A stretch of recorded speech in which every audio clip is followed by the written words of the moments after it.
مگر میری بات سن کر وہ بولے کہ نہیں، لائٹ پتہ نہیں کب آئے، مجھے ابھی بھی ڈر لگ رہا ہے، مجھے جب نیند آئے گی میں جا کر سو جاؤں گا۔ بہو تم سو جاؤ اور ڈرنا مت، میں باہر ہی بیٹھا ہوں۔ ان کے بے حد اصرار پر میں واپس اپنے کمرے میں آ گئی اور سو گئی۔ میری نظر اس دروازے کی جانب بھی تھی جہاں سے سسر کا سایہ تھوڑا بہت نظر آ رہا تھا۔ مجھے حیرانگی تھی کہ وہ ایک مرد ہو کر میرے کمرے کے باہر ڈر کی وجہ سے بیٹھے ہیں۔ میرے ذہن میں عجیب عجیب خیالات پیدا ہو رہے تھے، مجھے کچھ بھی سمجھ نہیں آ رہا تھا۔ تھوڑی دیر بعد انہی سوچوں میں میری آنکھ لگ گئی اور میں سو گئی۔ جب صبح آنکھ کھلی تو بارش بالکل رک چکی تھی۔ میری نظر جب دروازے کی جانب گئی تو وہ دروازہ تھوڑا بہت کھلا ہوا تھا۔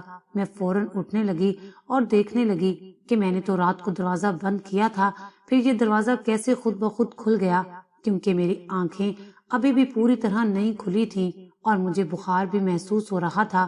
میں جب اٹھی تو مجھے لگا میرا جسم کسی قید میں ہے۔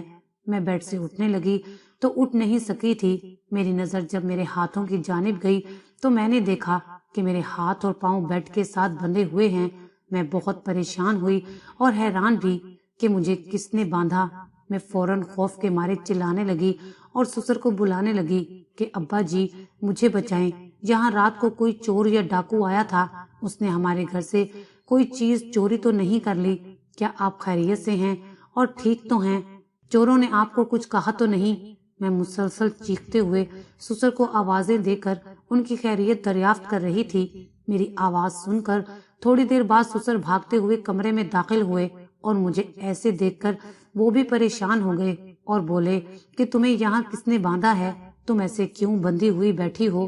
میں بھی حیران تھی، سوچنے لگی کہ میں ایسے بندھی ہوئی ہوں اور میرے کمرے کا دروازہ کھلا ہوا ہے، مگر ان سب کے باوجود میرے سسر کو کچھ پتا نہیں کہ میں یہاں پر کیسے بندھی بیٹھی ہوں۔ سسر نے آ کر میری رسیاں کھولی اور مجھے آزاد کیا۔ تبھی سسر فوراً کمرے سے باہر چلے گئے اور میں خود کی حالت پر غور کرنے لگی۔ میری کلائیاں اور ہاتھوں پر نیل پڑ چکے تھے، میری ٹانگوں میں شدید درد محسوس ہو رہا تھا، ایسے لگ رہا تھا جیسے کسی نے میری ٹانگوں اور ہاتھوں پر وار کیے ہیں۔ میرے جسم پر ان گنت زخم کے نشان محسوس ہو رہے تھے۔ جب میں نے اپنے پیٹ پر دیکھا تو وہاں ایک بہت بڑا کالا نشان موجود تھا۔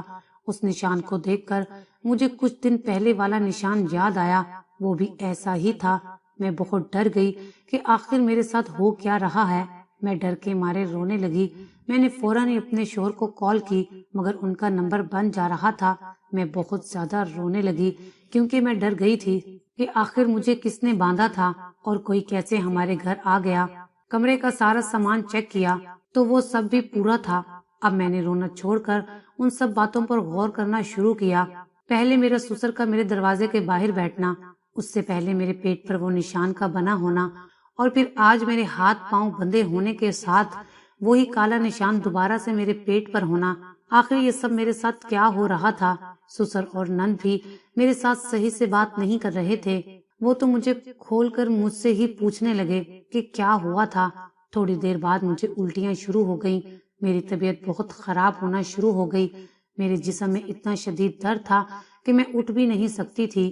بہرحال ہمت نہیں ہاری اور اٹھ کر واش روم گئی اور اپنے منہ پر پانی کی چھینٹے مارے۔ سسر صبح کے بعد میرے پاس نہیں آئے تھے، تبھی میرے سسر میرے کمرے میں چائے کا کپ لے کر داخل ہوئے اور بولے کہ لو بہو چائے پیو، اس سے تم بہتر محسوس کرو گی۔ میں نے بھی چائے دیکھ کر سوچا اس سے شاید میرے سر کا بوجھ ہلکا ہو جائے۔ میں نے ابھی ہاتھ کپ کے لیے بڑھایا ہی تھا کہ اس سے پہلے میں وہیں زمین پر گر گئی۔ جب آنکھ کھلی تو دیکھا میرے سسر اور میری نند میرے پاس بیٹھے ہیں۔ میں فوراً اٹھ بیٹھی اور رونے لگی۔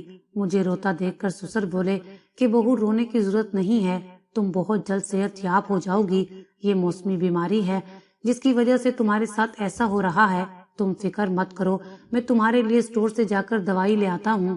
میرا دل چاہا کہ میں یہاں سے اپنے میکے اپنی امی کے پاس چلی جاؤں، کیونکہ میرا اب یہاں پر دم گھٹ رہا تھا۔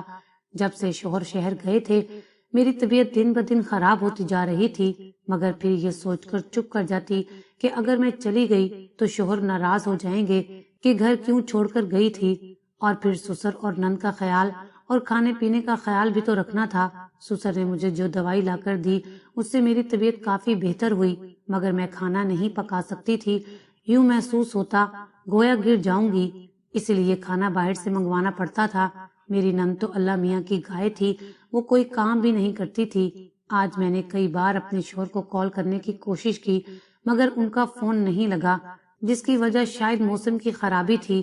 میں نے سسر کو کہا کہ اس علاقے سے باہر جا کر شوہر کو کال کریں، مگر سسر نے میری بات پر دھیان نہیں دیا اور بولے کہ بیٹا وہ یہاں سے دور کام میں مصروف ہے، اسے پریشان کرنا بہتر نہیں ہوگا۔ سارا دن یوں ہی بوجھل سے گزارا اور رات میں جلدی سو گئی۔ ساری رات بارش اور بادل گرجنے کی آوازیں آتی رہیں اور لائٹ بھی نہیں تھی۔ ایک بار جب بہت زور سے بادل گرجے تو میری آنکھ کھل گئی۔ اس وقت رات کے 2 بج رہے تھے۔ مجھے پیاس محسوس ہوئی تو میں پانی پینے کے لیے اٹھنے لگی، مگر تبھی میرا دھیان بیڈ کے دوسری جانب پڑا۔ جو منظر مجھے نظر آیا، میرا جسم کانپنے لگا۔ میرے سسر میرے بیڈ کی دوسری جانب زمین پر سو رہے تھے۔ یہ دیکھ کر میں فوراً اٹھی اور انہیں ہلانے لگی۔ میری آواز سن کر وہ اٹھ بیٹھے اور بولے کہ مجھے یہیں سونے دو، مجھے ڈر لگتا ہے۔ ان کی التجائی لہجہ دیکھ کر مجھے سمجھ نہیں آیا کہ میں انہیں ہاں کروں یا جانے کا بولوں، لیکن جو بھی تھا وہ میرے لیے نامحرم تھے۔ مگر تبھی دل نے کہا کہ سسر تو ہیں اور عمر بھی باپ جتنی ہے، میرے شوہر کے باپ میرے باپ کے برابر ہیں۔ یہی سوچ کر میں خاموش ہو گئی اور انہیں کہا کہ آپ بیڈ پر سو جائیں، میں صوفے پر سو جاؤں گی، جس پر وہ بولے کہ نہیں میں یہیں ٹھیک ہوں۔ اس کے بعد میں نے مزید اصرار نہیں کیا اور کمبل لپیٹ کر سو گئی۔ کچھ دیر بعد نیند میں ہی میں نے کروٹ لینا چاہی مگر میں نہیں لے سکی۔ مجھے ایسے لگا جیسے میرا جسم باندھ دیا گیا ہے۔ میں نے حرکت کرنے کی کوشش کی مگر نہیں کر سکی۔ نیند دور ہوئی اور میری آنکھیں کھل گئیں۔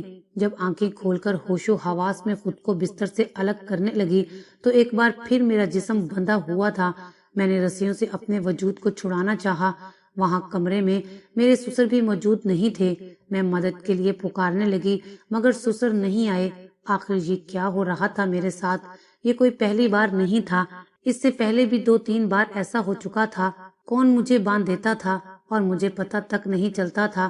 تبھی ایک دم رسیوں میں بندھے ہوئے مجھے سارے واقعات اور سسر کا رویہ یاد آنے لگا۔ میں سوچنے لگی کہ آخر کار اس نتیجے پر پہنچی کہ یہ سب کچھ جو بھی ہوا ہے کہیں میرے سسر تو نہیں کر رہے۔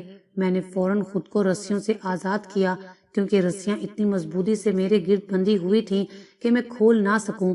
خود کو رسیوں سے آزاد کروا کر میں نے موبائل ڈھونڈنا شروع کیا تاکہ میں اپنے شوہر کو فون کر کے صورتحال سے آگاہ کر سکوں۔ میں نے اپنا موبائل ٹیبل پر دیکھا مگر وہ وہاں موجود نہیں تھا۔ اس کے بعد میں نے پورے کمرے میں ڈھونڈا، مجھے موبائل کہیں بھی نہیں ملا۔ تبھی میری نظر بیڈ کے نیچے کی جانب گئی۔ جب میں نے بیڈ کے نیچے دیکھا تو میرا موبائل وہاں پر پڑا ہوا تھا، مگر وہ اپنی اصل حالت میں موجود نہیں تھا بلکہ 3 ٹکڑے ہوئے پڑے تھے۔ اب یہ کیسے اور کس نے توڑا تھا؟ میں بہت ڈر گئی تھی۔ میرے حواس بحال نہیں ہو رہے تھے۔ مجھے ایک دم سے ہر طرف سے خطرہ محسوس ہونے لگا تھا اور میں ہر شے سے ڈرنے لگی۔ آخر یہ سب اگر میرے سسر کر رہے تھے تو کیوں کر رہے تھے؟ مجھے تنگ کر کے انہیں کیا ملنا تھا؟ کیا ان کے دل میں کوئی عیب تھا؟ وہ مجھ پر بری نگاہ رکھتے تھے؟ مجھے باندھنے کے پیچھے کیا مقصد تھا؟ اور میرے جسم پر موجود وہ نیلے نشان وہ کہاں سے آتے تھے؟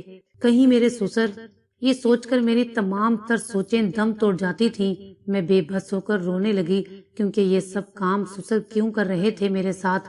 اگر سسر نہیں کرتے تھے تو کیا اس گھر میں کوئی آصف تھا جو میرے ساتھ ایسا کر رہا تھا؟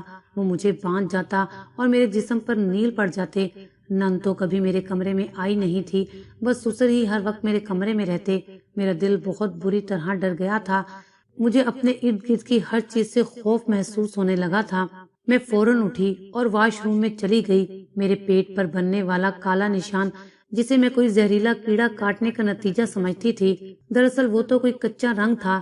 میں جب بھی نہاتی وہ رنگ میرے وجود سے اتر جاتا، اور اب ایک اور خطرے کی گھنٹی بجنے لگی تھی۔ میں خود کو اپنے گھر میں بھی غیر محفوظ سمجھ رہی تھی۔ آخر کون میرے وجود کے ساتھ یہ سب کر رہا تھا؟ خود کو ان تمام چیزوں سے دور کر کے میں نے ناشتہ بنایا اور نہ چاہتے ہوئے بھی کھانے لگی۔ اس دوران سسر مجھے پورے گھر میں کہیں بھی نظر نہیں آئے، شاید وہ گھر سے باہر تھے۔ میں نے ناشتہ کر کے برتن سمیٹے اور صحن میں بیٹھ گئی۔ میری نند زیادہ تو پڑوسن خالہ کے گھر ہوتی تھی وہ آج بھی ادھر ہی تھی۔ اکیلے گھر میں مجھے خوف آ رہا تھا، آخر یہ سب کیوں ہو رہا تھا؟ مجھے یہی سوچتے ہوئے نہ جانے کتنے گھنٹے یوں ہی گزر گئے۔ میں بہت ڈر چکی تھی، اوپر سے شوہر کو کال بھی نہیں کر سکتی تھی، میرا موبائل بھی ٹوٹ چکا تھا، سسر کا بھی اب پتہ نہیں تھا وہ کہاں گئے ہیں۔ شام کو سسر گھر میں داخل ہوئے تو مجھے دیکھ کر حال و احوال دریافت کرنے لگے، جس کا جواب میں نے ہولے سے دیا کہ ٹھیک ہوں۔ میں نے انہیں آج صبح کے بارے میں نہیں بتایا تھا، نہ ہی انہوں نے کچھ پوچھا۔ مجھے اس وقت ان سے شدید نفرت ہو رہی تھی اور ڈر بھی محسوس ہو رہا تھا، کہیں یہ مجھے قتل ہی نہ کر دیں یا میرے ساتھ کچھ غلط نہ کر دیں۔ یہی سوچ سوچ کر میں پریشان ہو رہی تھی، مگر میں نے اب سوچ لیا تھا کہ ہر حال میں سسر کو بے نقاب کرنا ہے۔ آخر میرے ساتھ جو بھی ہو رہا تھا اس کے پیچھے کہیں نہ کہیں میرے سسر کا ہی ہاتھ تھا۔ میں کچھ سوچنے لگی تھی اور تبھی میرے ذہن میں ایک پلان آیا۔ چونکہ مونسون کا مہینہ تھا، آئے روز بارشیں ہوتی تھیں اور سسر کا وہی معمول تھا۔ آج رات میں نے اپنے کمرے میں کیمرہ لگایا، جسے میں نے گلدستے کے پیچھے چھپا دیا تھا۔ میں نے دوپہر میں ہی پڑوسن کے لڑکے کو پیسے دے کر کیمرہ منگوا لیا تھا۔ مجھے نیند تو نہیں آ رہی تھی، مگر پھر بھی نہ جانے رات کو کس پہر میری آنکھ لگ گئی۔ اس رات میں بہت گہری نیند میں سوئی تھی۔ صبح جب آنکھ کھلی تو معمول کے مطابق میرے ہاتھ پاؤں دوبارہ سے بندھے ہوئے تھے۔ میں چلانے لگی۔ میری آواز سن کر تھوڑی دیر بعد سسر کمرے میں آئے اور مجھے دیکھ کر بولے کہ یہ کیا ہوا ہے تمہیں، تم کیسے بندھی ہو؟ میں شدید غصے میں بولی کہ یہ سب آپ نے ہی کیا ہے اور اب مجھ سے پوچھ رہے ہیں۔ آج مجھے شدید غصہ اس لیے آیا تھا کہ آج میرے کپڑے بھی تبدیل ہوئے تھے۔ میری بات سن کر ان کے چہرے کے رنگ آ کر گزر گئے۔ میں غصیلی آنکھوں سے انہیں دیکھتی رہی۔ تبھی وہ خاموشی سے میرے پاس آئے اور میری رسیاں کھول کر مجھے آزاد کرنے لگے، اور تبھی وہ زاروں قطار رونے لگے اور بولے کہ بہو، میں تمہارے ساتھ ایسا کیوں کروں گا؟ تم نے مجھ پر الزام لگایا ہے، میرا دل دکھایا ہے۔ انہیں روتا دیکھ کر ایک پل کو مجھے یہی لگا کہ کہیں میں نے غلطی تو نہیں کر دی، مگر میں کچھ نہیں بولی۔ سسر روتے ہوئے کمرے سے چلے گئے۔ جب وہ گئے تو میں نے فوراً اپنا کمرہ بند کیا اور درد سے ٹوٹتے وجود کے ساتھ کیمرے کی جانب گئی۔ میرا پورا جسم شل ہو چکا تھا۔ میں بیڈ پر بیٹھی اور کیمرہ آن کر کے ویڈیو دیکھنے لگی۔ جو منظر میرے سامنے آئے وہ دیکھ کر میری سانسیں رکنے لگیں۔ مجھے لگا میں ابھی فنا ہو جاؤں گی۔ میں جب سو گئی تو سسر نے دروازہ کھولا۔ وہ کمرے میں داخل ہوئے، مگر وہ اکیلے نہیں تھے، ان کے ساتھ میری نند بھی تھی۔ تبھی میری نند میرے قریب آئی اور مجھے کوئی کپڑا سنگھایا، جس کے بعد دونوں بولنا شروع ہوئے۔ وہ بولی کہ اب یہ گہری نیند سو چکی ہے، اب ہمیں اپنا عمل شروع کرنا چاہیے، آپ باہر جائیں۔ یہ سنتے ہی سسر باہر چلے گئے اور میری نند نے میری قمیض اوپر کر کے میرے جسم پر کوئی سفید سا پاؤڈر پھینکنے لگی، اور اس کے بعد میرے پیٹ پر وہ کالا دھبا بنایا اور پھر میرے کپڑے تبدیل کر کے میرا وجود رسیوں سے باندھ دیا۔ یہ سب دیکھ کر میں بالکل ساکت ہو چکی تھی۔ میں رونے لگی۔ میں نے فوراً اس کیمرے کو سنبھال کر بیگ میں رکھا اور خود کو نارمل کرنے لگی۔ میرے ذہن میں ابھی بھی نیگیٹو سوال تھے کہ آخر میرے ساتھ سسر ایسا کیوں کر رہے تھے؟ کیا وہ مجھ پر جادو کروا رہے تھے؟ یہی سوچتے سوچتے 2 دن گزر گئے۔ میں نے سسر کو بھنک بھی نہیں لگنے دی۔ آخر سسر جب ایک دن اپنا موبائل گھر چھوڑ کر باہر گئے تو مجھے موقع ملا اور میں نے فوراً شوہر کو کال ملائی اور انہیں جلد از جلد گھر آنے کو کہا۔ میری بات سن کر شوہر بھی پریشان ہو گئے اور بولے کہ میں جلدی چھٹی لے کر آتا ہوں۔ اس دن کو گزرے ابھی 1 دن ہی ہوا تھا کہ اچانک شام کو شوہر گھر آ گئے۔ انہیں اپنے سامنے دیکھ کر میرا دل چاہا کہ میں پھوٹ پھوٹ کر رونے لگوں، مگر نہ جانے کیوں میرے شوہر کے آنے پر میرے سسر بالکل بھی خوش نظر نہیں آ رہے تھے، وہ کافی پریشان دکھنے لگے تھے۔ تھوڑی دیر بعد میرے شوہر نے مجھ سے دریافت کیا کہ کیا ماجرا ہے، کیوں پریشان ہو؟ میں کچھ بتاتی اس سے پہلے ہی سسر کمرے میں آ کر ہمارے پاس بیٹھ گئے اور باتیں کرنے لگے۔ اس کے بعد جب بھی موقع ملتا میں بتانے لگتی۔ سسر ہر بار کچھ نہ کچھ بات شروع کر دیتے یا شوہر کو آواز لگا دیتے۔ آخر جب رات ہوئی تو مجھے کوئی سکون ہوا۔ اب تو میں ہر حال میں انہیں بتاؤں گی۔ تبھی سسر کمرے میں آئے اور بولے کہ آؤ بیٹے کچھ دیر باتیں کریں۔ یہ سن کر مجھے شدید غصہ آیا اور میں پھر سسر کو باتیں سنانے لگی۔ میرا یہ لہجہ دیکھ کر شوہر شدید ناراض ہوئے۔ تم میرے ابا سے یہ کس لہجے میں بات کر رہی ہو؟ ابھی اور اسی وقت ابا سے معافی مانگو، ورنہ میں تمہیں ابھی اور اسی وقت تمہارے میکے چھوڑاؤں گا۔ شوہر غصے سے گرجے تھے۔ میں بھی اب آپے سے باہر ہو گئی تھی۔